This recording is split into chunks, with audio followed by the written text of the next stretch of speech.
You're tuned into the Sportscast with Brian, Craig, and Jeff. Give you all the sports news you need.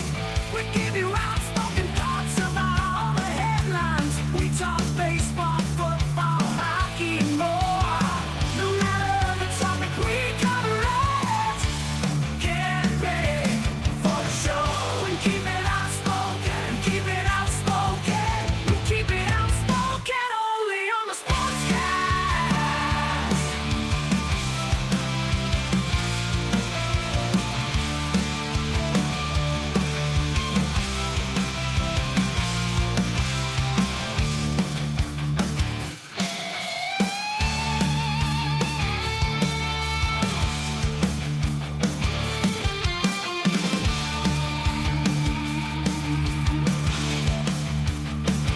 Tune into the Sportscast with Brian, Craig, and Jeff. Give you all the sports news you need.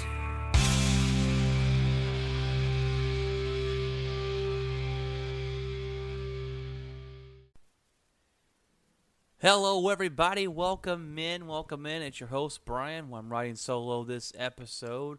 It is a Tuesday here, and week 2 of the NFL has kicked off this last weekend. Last night, the Packer game was on. Monday Night Football. Packers get the win. We'll go into all of these different details as we jump into the week 2 recap of the NFL. Hope you guys have had a fantastic weekend watching football and eating some food and having a good day. So hopefully your week has started off pretty good. Mine's been not too bad. Not too bad at all. So last week I was 11-4 in picks. This week, week 2 of the NFL, 11-4. That's a great week for me. I was 8-8 the week before, so I bumped that up.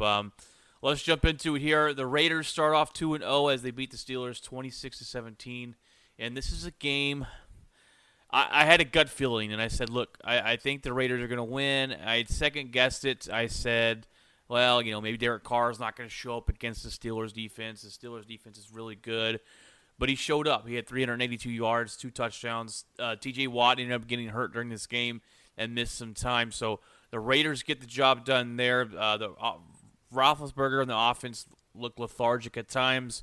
They have an issue on their hands. This has been Roethlisberger's last season. It has to be if they want to go forward with it. And we'll see what their future plans for quarterback is in Pittsburgh, because I don't know what it is. They got Dwayne Haskins, but has he changed his ways because he didn't work out there in Washington? So, but Derek Carr, the start he's had off, he's very underrated quarterback with this team, and the start he's had off has been fantastic. He threw for 400, it was like 430 last week, and 382 this week with 2 touchdowns. He's not falling under the pressure. He's not throwing interceptions and costing their football team the games. And this defense has been pretty good too. So holding anybody at 17 points is really good. Henry the Ruggs has stepped up for them this season so far.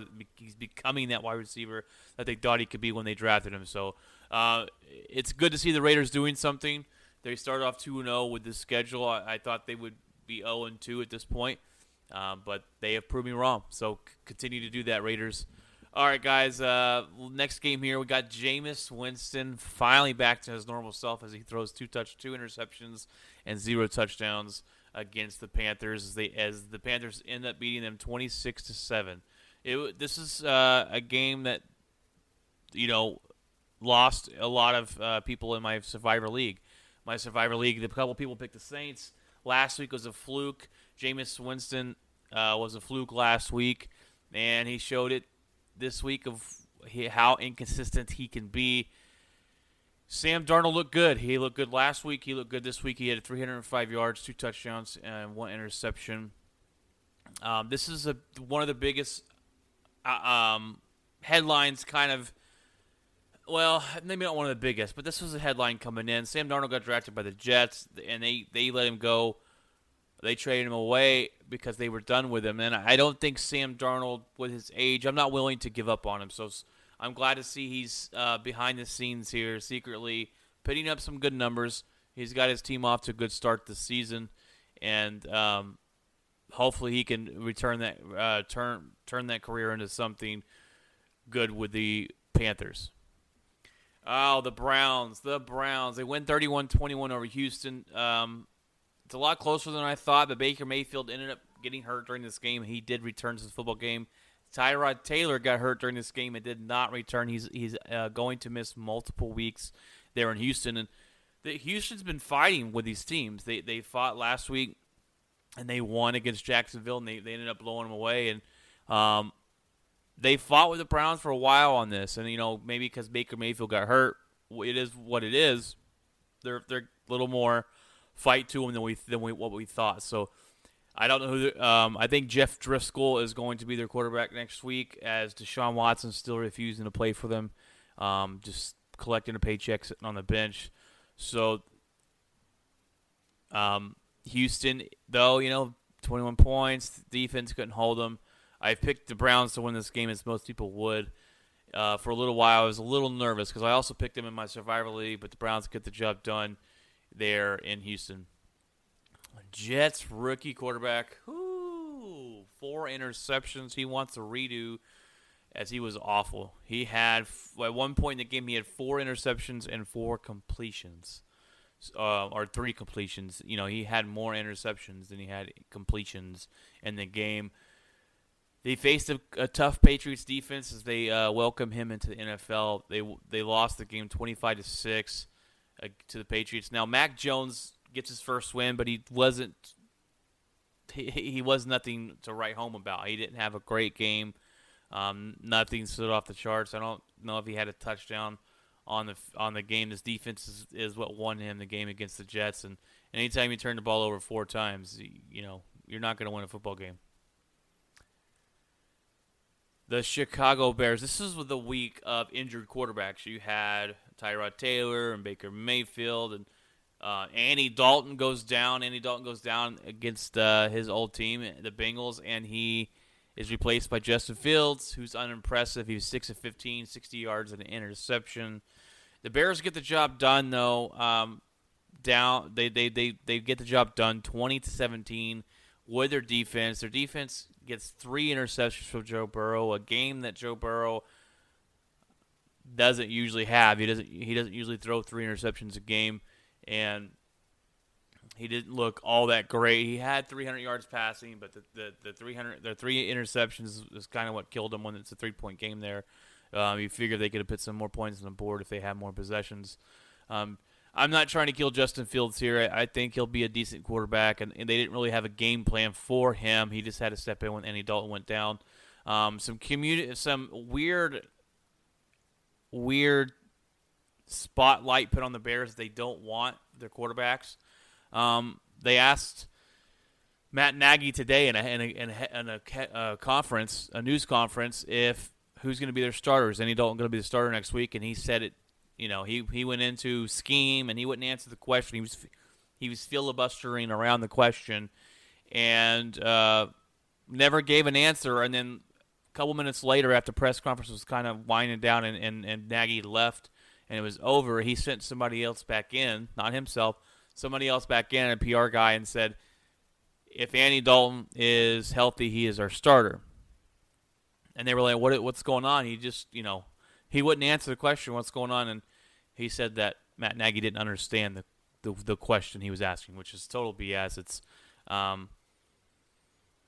there's a spotlight in a bad way with the quarterback, and Chicago doesn't want it. The fans want to see Fields. The head office probably wants to have Fields in. I think Matt Nagy made a promise that he feels like he needs to man up and keep to Andy Dalton. And this is going to end up very badly for the Chicago Bears. When you have a quarterback controversy like this, it's not good. It's not good for your team. So it could split your locker room. Maybe some people want Fields in, some people want Dalton in. It really depends. And if I'm Chicago, I think we already know what Andy Dalton is. So I would put Fields in. But I'm also not, I also feel like it's okay to let a quarterback sit on the bench. Green Bay's been successful at that. But everybody wants to draft their pick. They want him to come in and play now. The fans are especially hyped up to see him.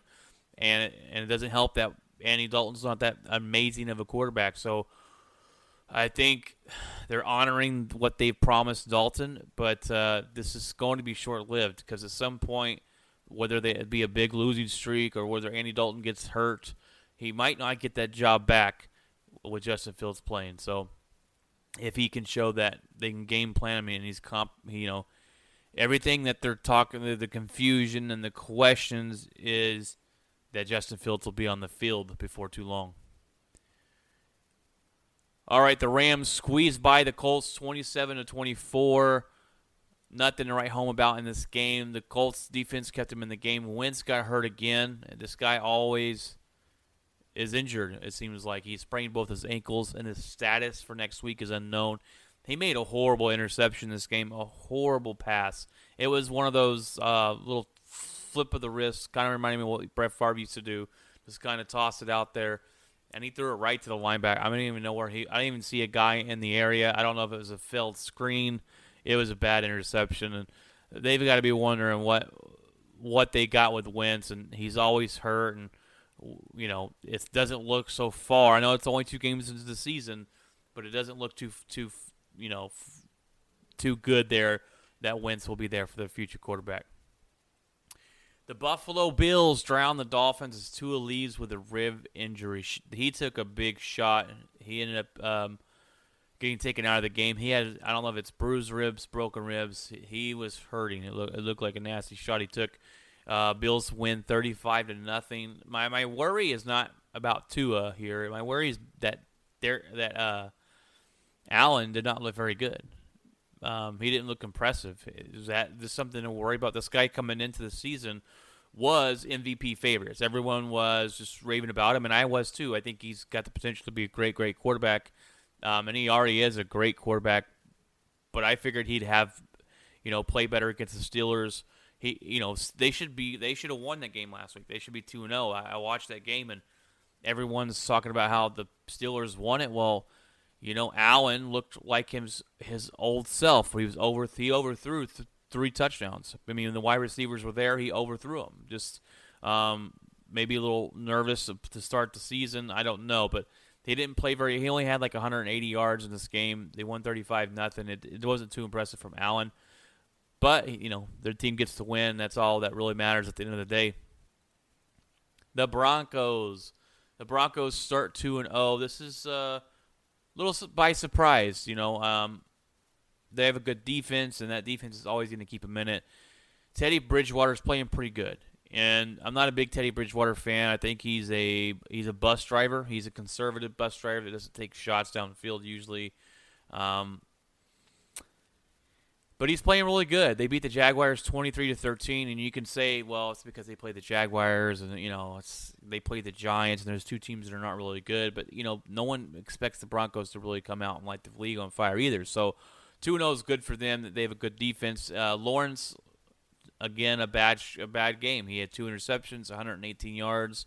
It's not a great start to Trevor Lawrence. Am I jumping off the Trevor Lawrence train? I am not. You got to give these players some time, and I talked about this before. These guys coming out of the draft, especially taking over number 1 or number 2 or 3, they have a lot of pressure to put on them to succeed. They have a lot of comparisons. This guy was compared to the next Peyton Manning, so we put a lot of pressure on these guys. And the people who get drafted first, they're going to a bad football team. That's why they have the number 1 overall pick. So it's going to take time for him to come in, learn the system, learn the new head coach, Urban Meyer, learn this offense, and be able to play with the speed of the NFL. And I think he'll turn it around eventually, maybe at the end of the year, maybe the second half of the season. But right now he's struggling, and he did play a really good defense. So we'll see. I thought he would have played better against Houston, but look, he's brand new to the NFL. Don't go writing people off. It's this early. It's being it's a huge overreaction. Man, the Niners struggled on the road in Philly, but they hold on to the win, 17-11. This game was one of the games I was able to watch, and I couldn't watch it. It was so ugly. The red zone offense killed the Philadelphia Eagles. They could not drive down and score a touchdown. They scored touchdowns when they had the opportunity to do so. They would have won this game. They failed to do so. They tried some trick plays on 4th and goal. It was a horrible trick play. Philly's fighting with teams. They won the first, against the Atlanta Falcons. They fought with the 49ers, so they're hanging in there, and they're probably doing better than a lot of people expected. So I'm interested to see where they're going to end up in the standings in the NFC East, as they might be better than Washington, and who knows. But Jalen Hurts has got them playing, for him. He's a respectable guy in the locker room from what we hear, and we'll see going forward. But the Niners struggled there. Hopefully they struggle next week as they play my Packers on Sunday Night Football. But we'll have to see on that one. The Bucks kill the Falcons 48-25. Not much more to say about the game. Tom Brady has 9 touchdowns in 2 games. He's lighting it up. Now he played a bad defense, in Atlanta, and he played an about average defense last week against the Cowboys. And I say average because we don't know what they are yet. Last year, the Cowboys had an historically bad Dallas Cowboy defense, so we really don't know what is next, what they're going to be this year. They already look better than they did last year, though, and if they can just be about average, the Cowboys should do pretty good. But they killed the Falcons. The Bucks killed the Falcons 48-25. There's not much more to say about this game. Next, I'm going to play a little audio clip here. It's hilarious. Hilarious.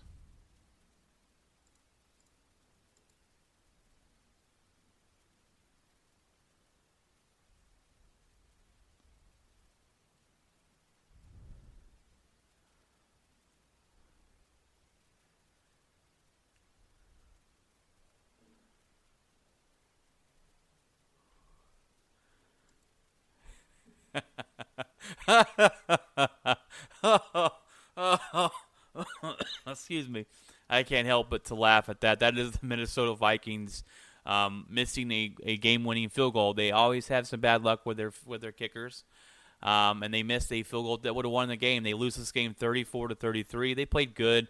Their defense didn't play too good though. Murray had 400 yards and 3 touchdowns. He also had 2 interceptions. Kirk Cousins played a good game, fought back into it, and they drive. Kirk Cousins drove them down the field to get a chance to win, and they miss the extra point. And then the announcer thought he made it, so he's all celebrating. And you just heard the clip. I couldn't stop laughing at that. It's even better when it's your own division that's screwing up like that. So that was fantastic. Seattle. They let one slip at home against Tennessee. They had a 24-9 lead at half. It looked like they were going to come in and just blow out Tennessee. But Henry had 183 yards rushing, 3 touchdowns. They take the game into overtime, and they win 33-30. It was a good, interesting game. Probably one of the best games of the week. Tennessee comes in and snatches one away from Seattle. It was a good game. Seattle should not have let that one go, and that was in Seattle. So that was a good game. The other game I got to watch was the Cowboys versus the Chargers, and that game was a good game. It was not what I expected. I expected the Chargers to win that football game. They didn't. They shot themselves in the foot. They had 10 penalties for 100 yards. They had 2 touchdowns taken off the board because of penalties. But here's what the game winner sounded like.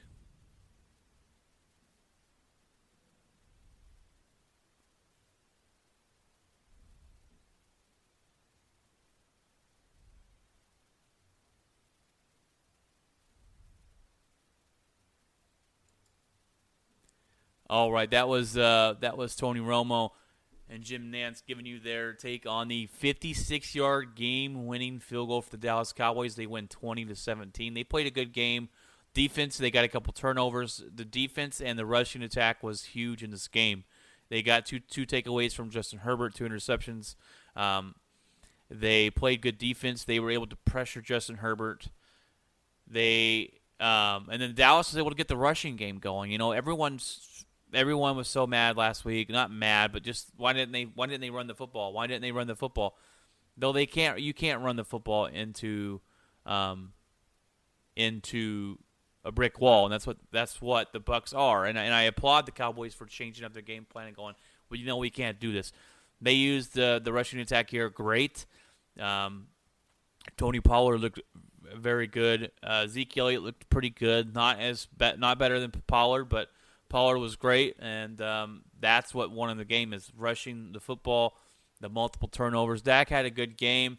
Not an amazing game. He had a good game, and they were able to get the victory on the road in L.A. It was a tough win for them,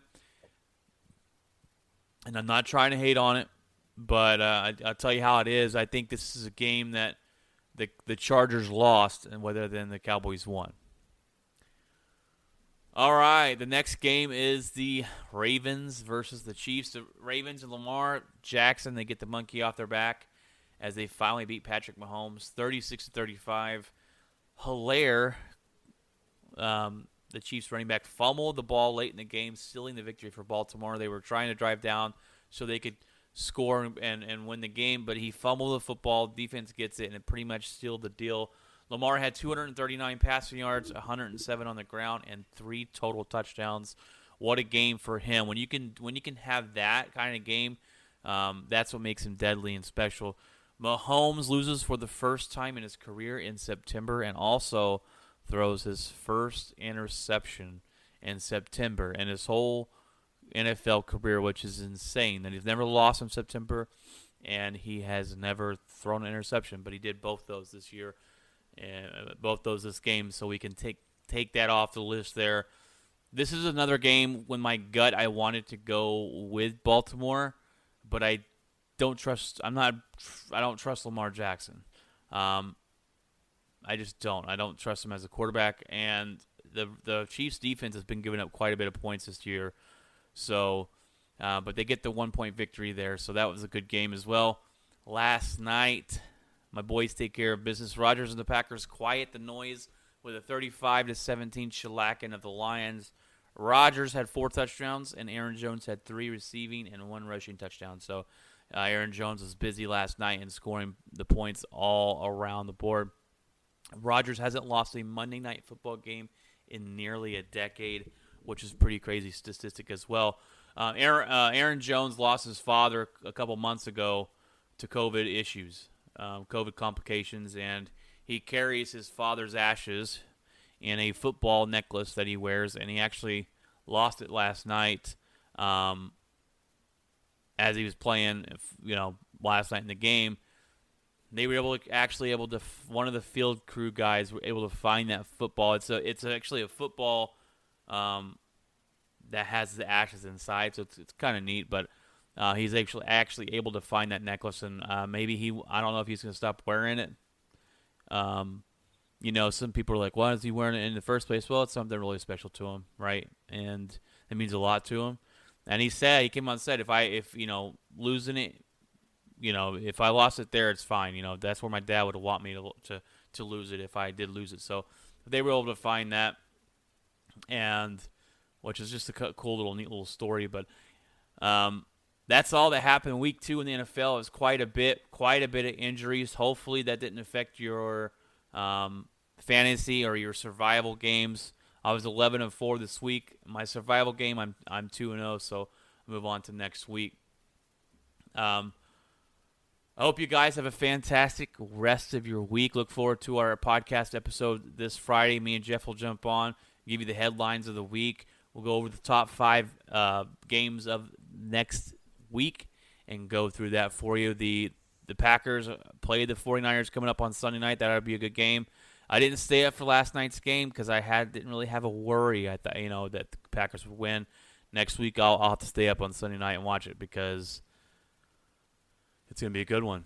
So that's going to be it for this episode. What we're doing now is this is what we're doing 2 weeks, 2 episodes a week. I'm going to break down the NFL week on Tuesdays, what just came apart and what just happened, and then on Fridays we'll get into the next week and any headlines over the week. And what we're doing is we're splitting up our episodes as well. That our main topic is the spotlight of the week, and we're going to start breaking those up and pitting just those out on YouTube as well as the whole podcast. So that way, if you don't want to listen to the whole podcast, because sometimes we do realize that they are pretty long, you can come in and listen to just the main topic we talked about that week if that's what you want to do. So that's more options to come listen to our show.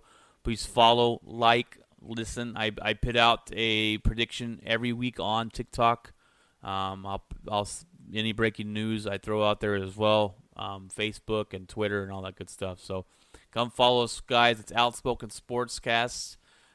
Your host, Brian. Have a good day and God bless.